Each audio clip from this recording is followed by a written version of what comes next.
Good evening, everybody. I'm pretty much what you could call a serial entrepreneur because I'm a bit older than most of you, and I've been through the mangle quite a few times. So what I'd love to do is just take a few minutes to tell you a little bit about my history and how I got where I am now, and then to tell you a little bit about what I'm doing right now, which is, for me, the big one. And I think every entrepreneur at some stage has the idea that they think, this is the one, this is the big one for me. So after a long time ago, after 5 years in advertising, I started my first business, aged 26, in what is generally considered to be financial suicide. I raised the finance and opened a restaurant in Soho.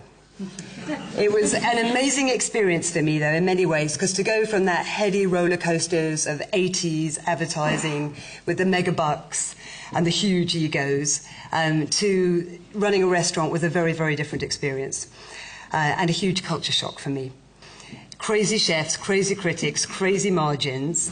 It was like a baptism by fire. For anything that I could set up in the future. And I still look back at that experience now and learn from it, because it was such a tough one, and every day is like a new business presentation, and one day you're empty and the next day you're full, and it's a great leveler for anything you do. So after 5 years, I started a branding and design agency called Sutherland with my creative partner, Kathy Miller, who 17 years later is still my partner. Sutherland was a small, very focused brand creation agency, working predominantly in skincare and beauty. And over the course of the next 13 years, we worked very closely with some of the best biochemists, aromatherapists, skincare lab technicians in the world.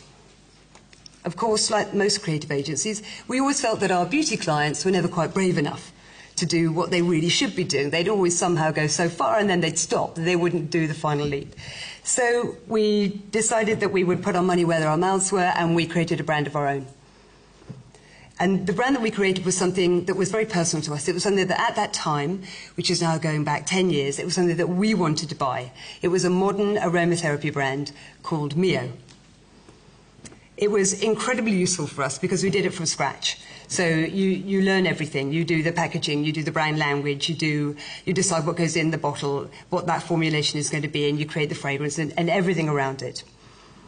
It was teeny tiny, so Mio was a really tiny little brand, but it gave us the launch pad for our next joint endeavour, which is Mama Mio.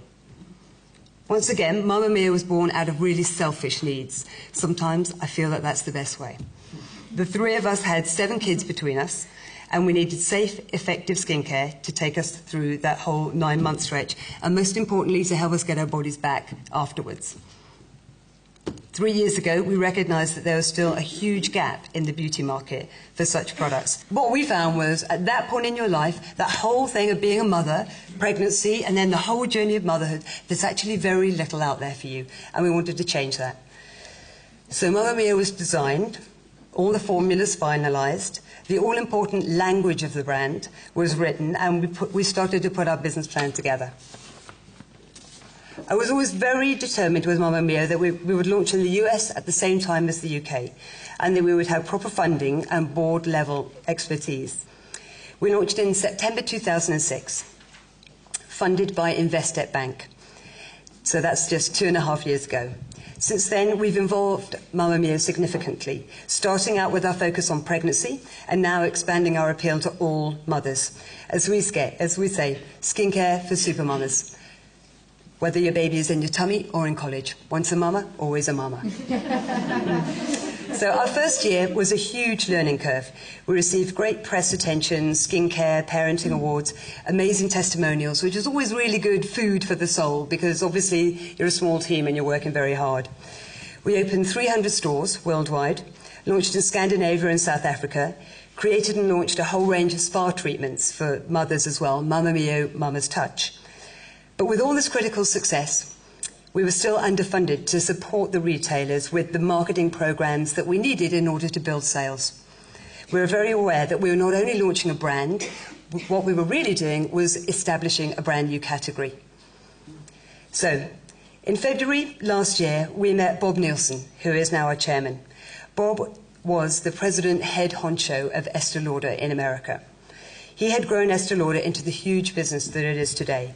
He was the man who spotted, bought, and grew many of the iconic brands that we can all relate to in the beauty business. Aveda, Origins, Bobbi Brown, MAC Makeup, Jo Malone, Creme de la Mer, Donna Karan, 22 amazing brands. So you can imagine how chuffed I was to have him court us and then put his hand in his own pocket to invest the funds we needed to take us to the next level. So where are we now?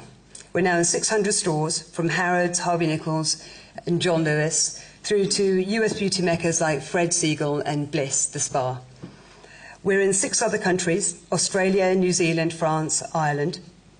Our spa program is just rolling out into our 20th Ritz-Carlton in the US, and it's in the Barclay, Claridge's, Browns, Urban Retreat, spas like that in the UK. One day, looking forward to visiting them all. And very exciting for us, next month we're about to launch in 50 beauty halls in Canada's biggest department store group, followed later this year with our first launch in a US department store in Macy's flagship stores. We're already focusing seriously on our own website, because mamamio.com is our biggest retailer. It's already at least 30% of our turnover. So most importantly for you guys, what have I learnt? My number one lesson sounds like the easiest and the most obvious. Have a plan. The best discipline of all is to write your business plan down. It really helps you focus on what is actually different about your business, what the idea is, how you're going to communicate it, what the opportunities are, what the competition will be, and what to expect financially.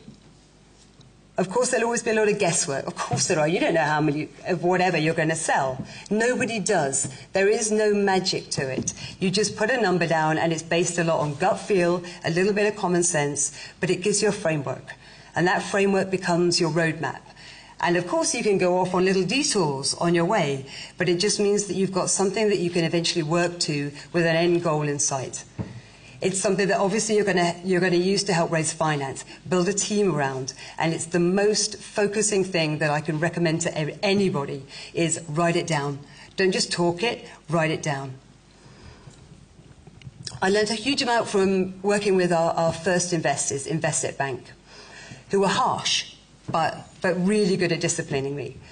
Because I tend to have loads of ideas and I want to do everything all at the same time. And they were incredibly good at saying, okay, Sian, it all sounds fantastic, but how does it convert to sales? And now I hear myself saying that to people, because it's true. If it doesn't convert to sales, and all of us, whatever we're doing, if we're in servicing or programming or whatever we do, we're selling something at the end of it.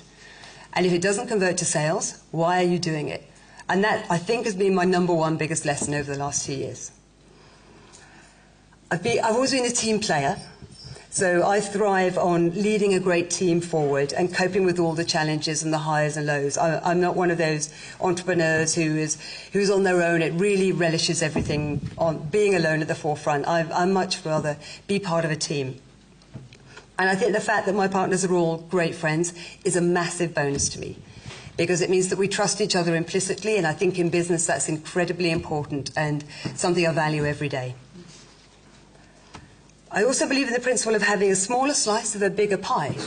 So for those Dragon's Den people out there, I'm speaking your language. Because I think when you're considering outside investment, what's really important is to make sure you get more than money. Money, actually, at the time it seems like the hardest thing to get, but actually money is cheap. Experience is so much more valuable. So if you're looking out there and you're thinking of raising funds in any way, or even if you're looking to put a board together, I really urge you to look for something that isn't just about pounds. You actually get somebody's experience with it. I think one of the other things that's really great is put a board together. Doesn't matter how small you are. Get some fantastic individuals to come along with you and just give you the benefit of their experience, even if they don't invest. Because to learn from other people is such a gift, and it's free. Finally, I just want to thank you all for listening to me. This is the first time I've done one of these, so it's a very enjoyable experience, and I really appreciate being with this celebrated panel here. And thank you to the British Library. And I look forward to hearing some of your questions and hearing about some of your own business ideas. Thank you.